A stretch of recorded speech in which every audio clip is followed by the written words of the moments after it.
भइल बा भवानी के। हेलो नमस्कार दोस्तों, मैं शिवेंद्र आप सभी को स्वागत करते हैं शिवेंद्र ब्लॉग में। तो कैसे हैं दोस्तों, उम्मीद करता हूं आप लोग बहुत अच्छे होंगे। दोस्तों काफ़ी से ये वीडियो वायरल हो रहे हैं, काफ़ी मज़ा आ गया, रील बनाए खेसारी भैया। तो आप लोग देख सकते हैं, स्क्रीन पे चलते होंगे।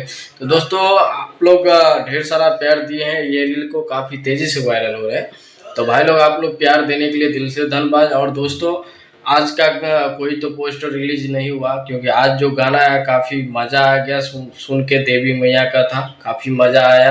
आप लोगों को कैसा लगा? ढेर सारा प्यार दिए आप लोग यार, इतने मेहनत करते हैं खेसारी भैया आप लोगों के लिए, और ऐसे ही आप लोग ढेर सारा प्यार बरसाते रहिए।